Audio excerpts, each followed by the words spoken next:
Charisma Quotient. I'm your host, Kim Seltzer, a dating and makeover expert, where I will help you build confidence, make connections, and find love from the outside in.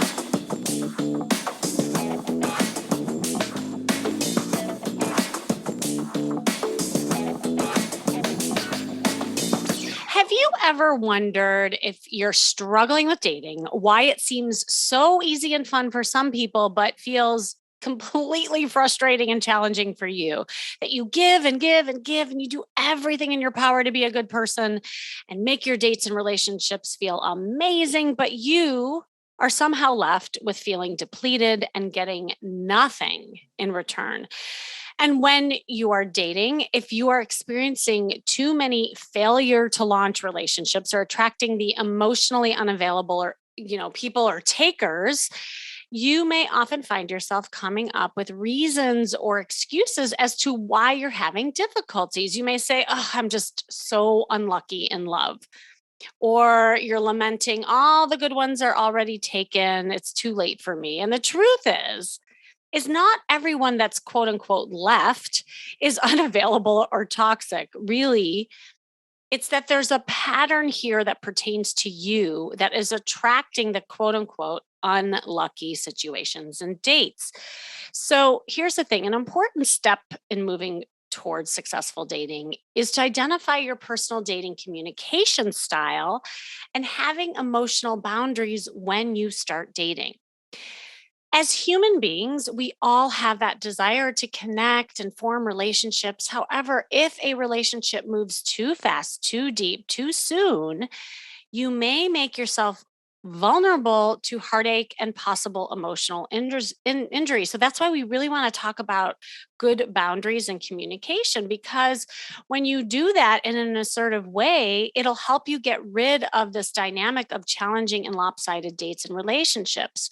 Because setting boundaries isn't like a properly line. Okay. Let me just be clear. It's not this brick wall that is used to keep people out, because that could be the other extreme, right? That you are setting almost too much boundaries, but really what that is it's a guard. Okay. It's a guard from getting hurt. It's not rigid. They're not lines that are drawn in the sand that are clear for all to see. Boundaries are actually a way of taking care of yourself.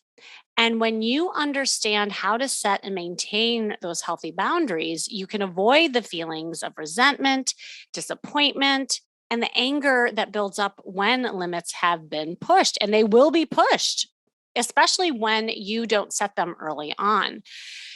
Okay, so I want you to just listen to this list, because if you have loose or open boundaries, here's something that you might be doing. You get too involved with other people's problems. You might find it difficult to say no to others' requests. You might overshare personal information with others. You might seek to please others in fear of rejection or abandonment. And when you're able to establish the healthy boundaries, it establishes a behavior that it'll be like accepted from people who are right for you. Because the people who are not good for you, guess what? They'll hate you setting boundaries. I always tell my clients this. So when you establish, those clear boundaries, you'll share information appropriately. You'll understand your personal needs. It comes from you. And you'll let people know what your wants and desires are and communicate them in an effective way. You'll value your own opinion, not worry about what other people think, and accept when others tell you no. But how you communicate those boundaries, this is where a lot of people get caught up. That is where you might be getting stuck. And overall, there are different ways that people communicate with one another, but it's that assertive communication is what you want to adopt, because it's the healthiest and most effective way of communicating, especially when you're out there dating or in any other situation for that matter. You may find yourself, doing it or not doing it in friendships with coworkers, with family members. But when you talk in an assertive way, it shows that you're respectful to others and that you take full responsibility for yourself. You speak directly and appropriately about your preferences, your limits, your desires, and your deal breakers. And this is what a lot of times people have a hard time with. you show yourself to be a good problem solver and you know how to listen to someone else and what they're saying, and you find it easy to stand up for yourself. Those are all ways. And a lot of times people get confused between aggressive and assertive. So they think, oh, well, if I'm assertive, that's going to be seen, as aggressive to other people. Being aggressive and dominating is different than really just being assertive and standing up for yourself. And that's a distinction that we might talk about today, because today I have on the line a woman who is having a hard time with establishing boundaries with dates and in relationships. And because of that, she's been noticing that she attracts unavailable men. And I hope to help her find ways to be more assertive and find her voice with men moving forward. Are you there, Kava? Hi. Hi. So good to have you here. Thanks for coming on. Thanks for having me. Yes, I was super excited to do this with you. We had a beautiful call a couple weeks ago, and I'm like, you're coming on the podcast because what you are dealing with, struggling with, so many people are. So just, thank you for coming on. And let's start out with just, and I don't know you that well. I just had that one call with you, so I'm excited to just dive in a little bit more and help you. Maybe just tell everybody who you are, where you live, and just some things that you're struggling with dating. Okay, so I'm Kivo. I'm from Jamaica. That's in the Caribbean. I've just been having a habit of attracting emotionally available men. I have been seeing some progress with trying to set boundaries, but I think for me, I would like to be a little bit more consistent with it. Mm. And yeah, I think that's one of the reasons why I'm on the call. Yeah. So tell me more about that. Like, when you say that you've been having a hard time setting boundaries, what does that look like? It will sometimes look like, okay, I'm not really a huge fan of this, or like, this is what I'd want, but sometimes it's very hard for me to communicate that.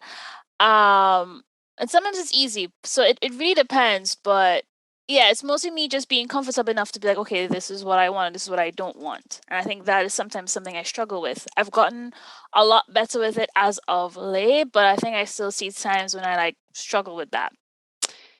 Now, does this happen in the beginning stages, like when you're first meeting a guy, or later on when you start like getting into, more of a relationship, or all of it? I think all of it, because there are Mm. times when it's early and I'm like, okay, yeah, I'm setting my boundaries from early. But then there are times when it's doesn't happen and it's later on and I'm like struggling to try and set those boundaries. Like I already feel like I'm a little bit in too deep. And I think that's the situation that really gets to me, because I kind of have feelings, so it's kind of hard to then communicate this. And yeah, that is definitely a pattern I do see in my relationships. So you say it gets kind of like too deep or too much. Like, do you find yourself where you get kind of like sucked into a lot of these guys and all of a sudden you're like in this kind of heavier, like relationship type of dynamic? Yeah, actually, it's like that. Mm. Okay. So, okay, let's talk about that because I think that this is part of the pattern and it's a little bit what I was talking about in the beginning. So, like when you're first meeting a guy, what happens? Like, do you ask them a lot of questions? Are you a good listener? Like, you make them feel amazing, that kind of thing? Uh, Okay, I actually do make the guy feel amazing, and it's like a lot Mhm. of laughter and stuff. I do ask some questions, but I think sometimes I get too caught up in the moment that I don't ask all the questions. And I think now, from experience, there are certain questions that you definitely should ask from the start, such as like religious views, political views, um, whether they want kids or not. Like those things tend to be important, and sometimes I get a little too wrapped up in the moment that I forget to ask those questions. So I think for me, it's mostly just being a little bit more consistent and making sure that I do ask those questions, all the important questions from the start. Well, I might push back and disagree because I don't think that that maybe is warranted yet. Like I'm talking about in the very beginning stages, right? Hmm. And maybe obviously like later on, then you start getting to know people and asking kind of those bigger, broader stroke type of questions are going to be important in ways of your values. But like when you are first getting to know a guy, I'm trying to get a sense of, how you act and also how you feel inside. So do you sometimes lose a little bit of yourself when you're, meeting these guys where you're like really focused on them and maybe not enough of you? Yeah, sometimes that's what happens. Okay, let's talk about that. So tell me more about that. Okay. So sometimes I could, just fall into a pattern of like, enjoying the conversation and so forth. And I think for me, sometimes I am quite a chameleon, and I don't just use guys. Sometimes I also do like with my friends and people I talk to. So like sometimes it's like just adapting to like who I'm speaking to and so forth. And I do see that it is a problem sometimes because, I do want to just be authentic and just, be myself sometimes, but it's like I get so caught up in the conversation. I, sometimes just like I'm myself just listening, and I don't always feel like myself really comes out. I do feel a little bit Mm, guarded sometimes. And yeah, I think that's mm. definitely something I struggle with. I think we struck a chord here a little bit. So let's Yeah. yeah, yeah. Um, and you said that this happens too with friends and maybe other people. I call what you said like the chameleon effect. I call shape shifting. It's like you're almost going with what that other person wants of you, and you know how to make them feel good and ask them great questions that where you then almost lose yourself. You're not paying attention to how you feel and share enough of you. Yeah, I definitely think that's it. And it's because, I've had to use that approach just to, get through a lot of things. Also, my job also requires me to be like that. Mm. But I think for me, it's like when to cut that off and to just feel comfortable enough to be myself. And that is definitely something I struggle with. So you mentioned that it's because that you've had to deal with a lot of things that you are that way. Like, can you share that with us? It's a little bit personal, but it was mostly because for a long time I've been in groups and stuff where I didn't exactly feel like if I was myself, I would fit in, and like I Mm. wouldn't get the type of treatment I want. And so that's one of the reasons why I was like, okay, maybe I should try this approach more and see what happens. And Mm. the thing is, yeah, okay, I sometimes it works, but then sometimes I just don't feel like I'm 100% being me. Yes. Yes, I know, and that's what happens too. Well, and especially if you've come from situations where you learned that that's how you needed to survive or adapt, it makes sense that you might translate that into other areas. Like, tell me a little more about your upbringing. Like, where, like when you grew up, was it that you were kind of more the caretaker? Or like, what was your role growing up? Okay, so I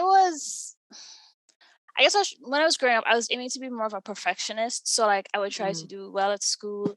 I try to get good grades. I try to, um, regularly go to church and stuff. This was a while back, and I think for me that was probably the best way of, making sure that I don't get in trouble with my parents, making sure that I'm like the perfect daughter.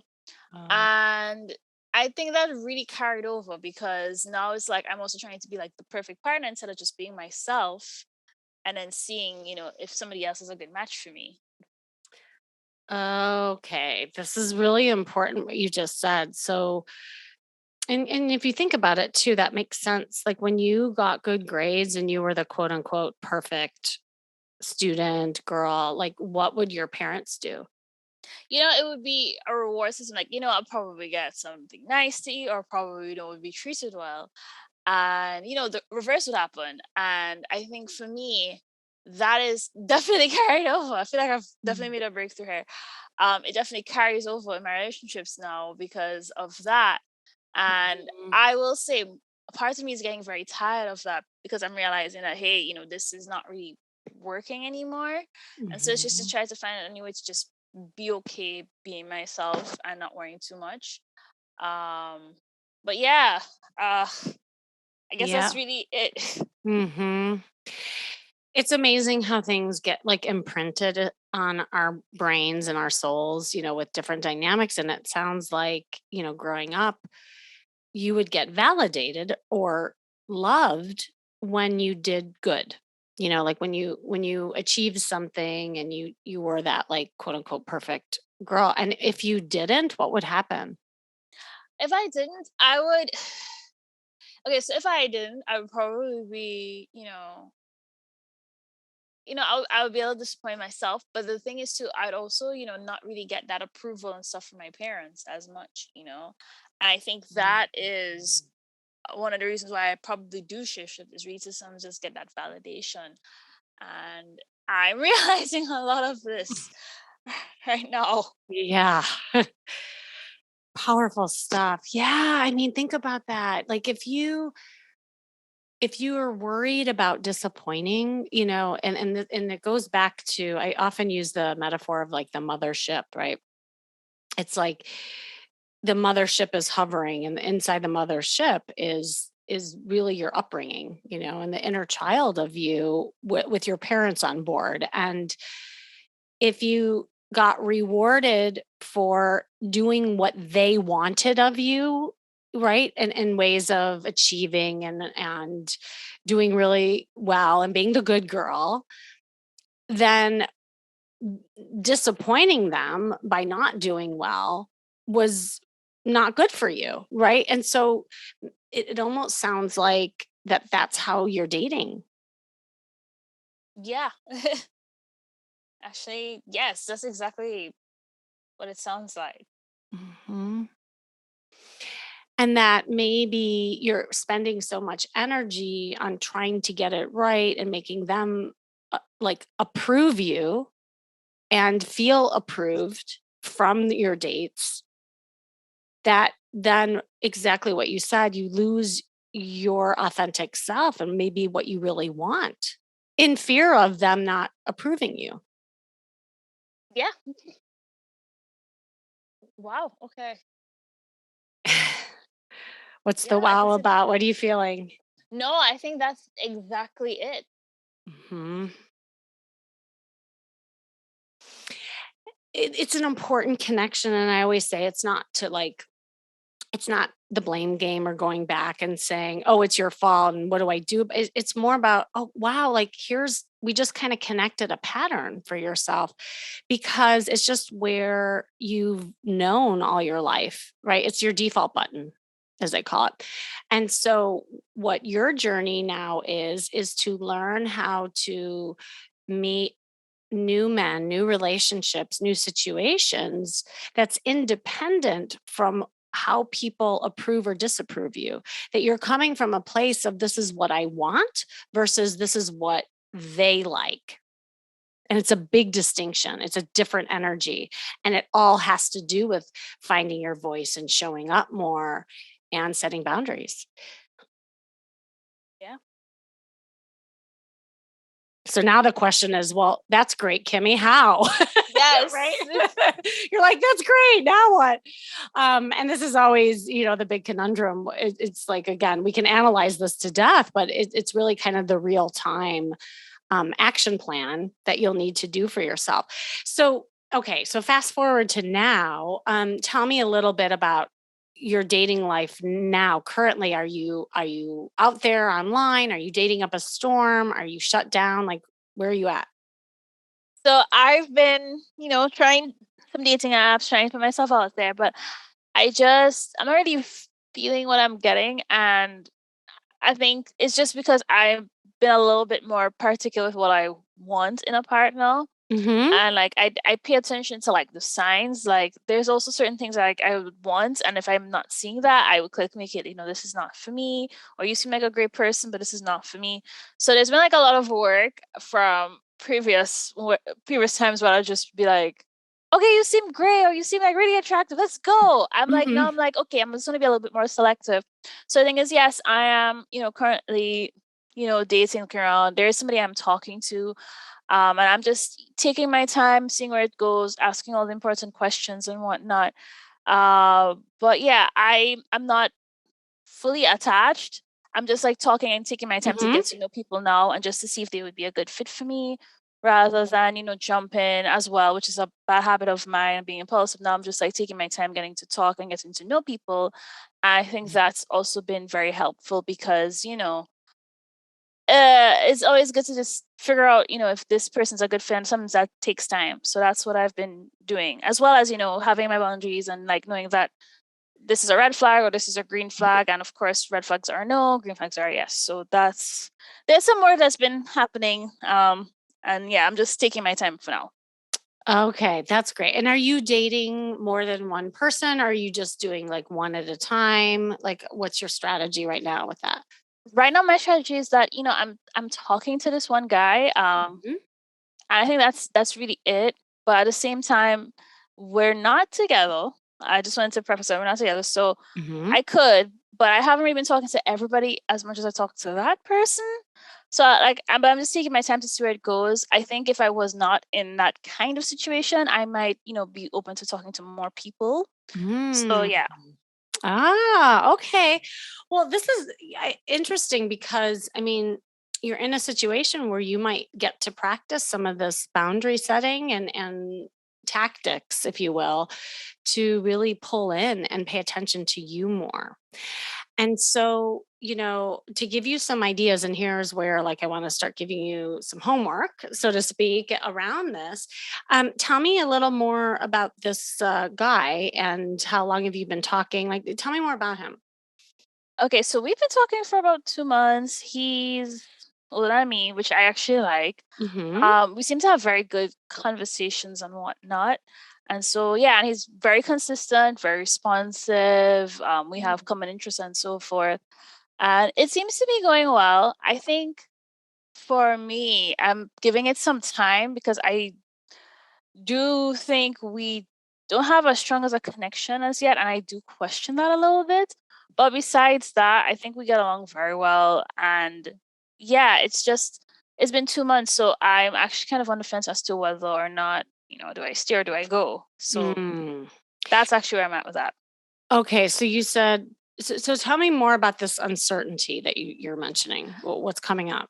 I think normally at this stage, when I'm talking to somebody, I would at least feel like some emotional connection. Like I feel some sort of, pull and stuff. And I don't Hmm. fully feel that. I think I may be partially guided, but I also think he is partially guided because this, I guess this is like a long distance like reaction because we're not really in a relationship. So it's like we are not seeing each other all the time and so forth. So I think that's why both of us kind of question it and both of us do pull back because of that. Mm-hmm.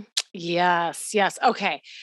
Well, and this goes back to your trail of men who are unavailable. And I think you're really smart to take a look at this dynamic. So he lives somewhere else. He's not. Yes. Ah, got it. Okay.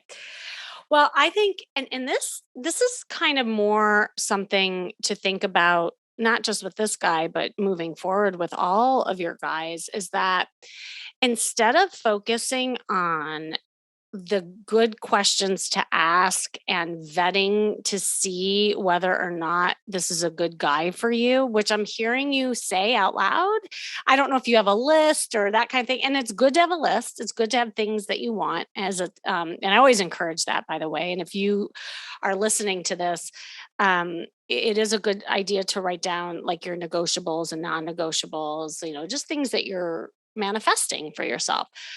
But or I should say, and in addition to that, it's really important to not get so caught up in the list that it becomes like the pre-qualifications of what a good boyfriend or girlfriend should be. And what I mean by that is that you can get so caught up with the qualifications and then you forget how to focus on the feelings. And what's more important than the facts is how you feel with this person. And I'm not quite sure if you've ever done that. Like, how are you with expressing your feelings? Mm. That's actually a good point. So yeah, I do have the list. I There are things that are non-negotiables, but there are things that I'm flexible with. But yeah, I do think one thing I should work on is also like being able to communicate how I feel clearly. Mhm. There's been some work done because before I used to be really bad at that. Like I used to be very bad at communicating my emotions, but as I've gotten older, I've done a little bit of work, like it's easier, but I still think I do struggle with being able to communicate my emotions, without Mhm. worrying or, fear of judgment and all of that. So yeah. Yeah, and it's kind of, I think, the key to your queendom, quite honestly, because usually when there's a pattern of attracting unavailable people, it usually means you're not quite available yourself. And so it becomes this like disconnect. And I think this is why you're left with this question about this guy, distance or no distance. I'm talking about the emotional kind of connection that you can build with someone, regardless of where someone lives. And so, one of the things that I would love for you to do, on top of having your list in front of you, is to really focus on how you feel with each interaction that you have. And so, maybe if you have a Zoom date or a long conversation afterwards, to journal how you feel. I That felt sounds excited. I felt sad. I felt frustrated, and then back it up with why. that is a good suggestion. Yeah, because see, you've been so trained to focus not only on the factual stuff to try to like pre-qualify these guys so you don't get hurt again, but you've also been trained to focus on the dynamics and him more than the feelings that are going on inside. And your feelings are way more important than any of the stuff that you have on a paper. Agreed. Right. Yeah. And so that is the first thing. The second thing is really practicing. And I don't know. And again, this could be new guys you're meeting. It could be even with like friends, family, that kind of thing. I really want you sharing how you feel and things about you in conversations, not waiting for them to ask you about you, but for you to insert yourself and share stories around things that have happened in your day, and also back it up with the feeling. So today I felt really sad because such and such happened, or today I was so excited because guess what happened? Da da da da da. Because I think again, you're so used to focusing on them that you don't share enough of you. Yeah. I don't think I do. You're like, long pause. Yeah, no, really, because this is the dynamic. And it's not that I'm a mind reader or that I knew that you had, like, oh my God, how did she know that? It's because when there's this pattern of attracting guys who are unavailable, who it feels disconnected, who are takers, it usually comes from you not having your voice or sharing enough of you, especially in the beginning stages. Because here's the thing that's so great about that is then you get to see how they react to your feelings. Do they skim over it? Do they even hear what you just said? Do they acknowledge it? Do they turn it back to themselves? It's such a great like detector for those guys who really don't care. It And the ones is. who do, right? Like, and then Mhm. conversely, what if you opened yourself up and now he's sharing more things about him and you're having more depth in your conversation? Hmm. Okay, I guess I'll try this. I'll definitely give it a try. Yeah, like I always say when you have a situation where you can practice the skills, that should be the focus, right? It's the focusing on the skills, not is this the guy for me? And that's also kind of the mindset that I want you doing right now because you're so worried about getting it right or wrong because you're a perfectionist. You just said that. And that's the wrong focus. Focus on just building skills and changing things about you to get a different result. And then you can stay really present with it. Okay. Yeah, I'll give it a try. How are you feeling right now? A little bit relieved. Mostly because I see it was a person, but I just didn't know. And I think a part of me knew, but I guess when you have someone to talk to about these things, it's a little bit different. Yeah. Well, and like, are you the type of person who's had to figure out a lot on your own? Yes. Mhm. Yes, I am that type of person. Yeah, and then that's the thing. It's like you can do a lot of things and you are like you're such you're so independent and you make people feel good. And it's like, unfortunately, people like you are the perfect prey for these guys who are fixer uppers and unavailable and narcissists and all that, because you're so capable. You can kind of like just handle all these things. But the fallout of that is you're not allowing yourself to receive from anyone. And it starts from the minute you say hello to people. So really sharing more of yourself, how you feel, you'll see how people respond to you more. And it'll set kind of the precedent and the pattern for the rest of that relationship should you move on with that person. Okay.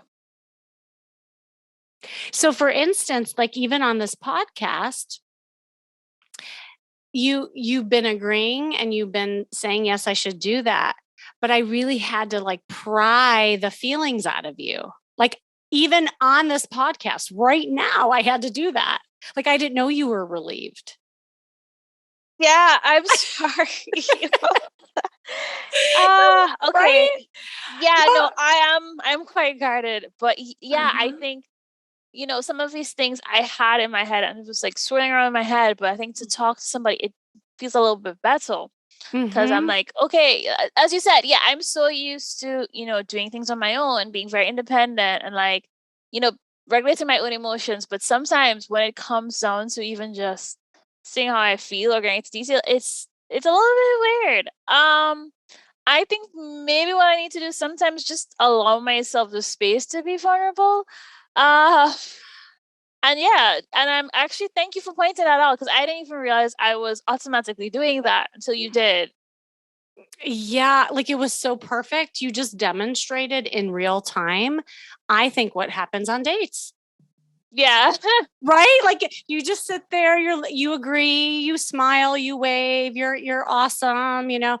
But like I got no sense of, well, what is going on inside? What is she feeling? And by the way, feelings aren't always negative. People equate negative feelings and setting boundaries as like being hard ass and like I don't like this or I don't like that. So here's the other thing. Setting boundaries is simply stating in an authentic way how you feel about something so that people respect it and they follow up with it. So, a good example of that is saying if the guy wants to order you on a date chocolate and you hate chocolate, instead of just saying, okay, that sounds good, and then like nibbling at it, and really inside you're like, ugh, I hate it. Saying, actually, I'm one of those gals that prefers vanilla. So you would really um, have me if you ordered a coconut cake right now. Smile. Yeah. Right. And so it's not just saying I don't like it or I like it. It's going beyond it and saying, but what is it that I like? Wow. Okay. I actually like that phrasing too, because I do think sometimes even when I do communicate my boundaries, I do come up with being like, I don't like this. I think maybe I need to practice Uh-huh. more of I prefer this or I prefer that. Yeah, and it doesn't have to be so serious and hardballish and and I think that's the pendulum that a lot of people swing where they'll, either they'll be guarded, but then when they try to set boundaries, it might be this like kind of serious I'm drawing the line thing.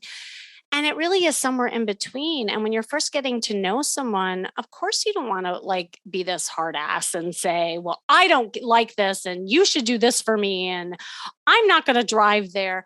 Instead, what can you say that you do like? And have a little fun with it along the way. Then you get to see if the guy is picking up these things. Because a good guy, by the way, will dance circles around you, will order you that coconut cake that'll like literally put his coat down for you as you cross the road that has all the puddles on it. Like that is what you're looking for, but it's on you to ask for it. Otherwise, you're never going to know. Yeah. Um, that's true. Yeah, I guess men aren't mind readers, right? I mean, Right. Yeah. Oh my God. Okay, but you're awesome. And you have such a warmth about you. I My wish for you is that you just demand more for yourself and that someone likes you for you, not for what you can do for them. Yeah. I think I did. You know what? I deserve more. I was gonna say I think I deserve more. No, I deserve more, and I deserve to actually get what I'm asking for. So I gotta just ask. You got to ask, right? Yeah. And then be comfortable receiving after that. So that is your journey. And those are some like quick, tangible things that you can practice even with this guy and just see what happens from there. Okay, I will give it a try. Awesome. Well, are there any like kind of parting words or just things you want to share as we end?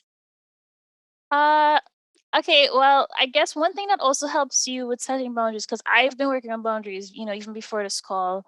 I Mhm. read a couple of books and whatnot. I think making sure that you know you deserve it. I think I have to work on the communicating that part, but I think on a level, I know I deserve X, Y, and Z on what I'm asking for. And given the stories I've heard with my friends, I don't think you're asking for too much. I think that is something that sits with me, but I definitely need to work on the actual communicating it to the guy now. Right, exactly. And on that note, too, is that maybe you're not asking enough. Like if you feel like you're not asking that much, then probably you're not asking enough. And so what Yeah. feels like a lot might be just completely normal for what you deserve and to really practice that as you move forward. So, oh, Keva, thank you so much for coming on and being vulnerable to the process. And I'm sure you've helped a lot of people today because it's like such a common thing to really have a hard time with setting boundaries and communicating in an assertive way for yourself. Yeah, no, thanks for having me. I really do hope this helps out other people. And yeah, I have some things I just need to go sit with. And yes, Mhm. thank you. You're not asking for too much. Just gotta know you deserve it and just ask and see what sticks. And if it sticks, then it's for you. Yes. Ah, well put. Bam. You're very good at getting me to be vulnerable. It's just the start. So you're going to keep going with this. Well, thank you again for joining. And for you listening, thanks for joining me. This has been the Charisma Quotient. I'm your host, of course, Kimmy Seltzer. And remember, you can build confidence, make connections, and find love from the outside in.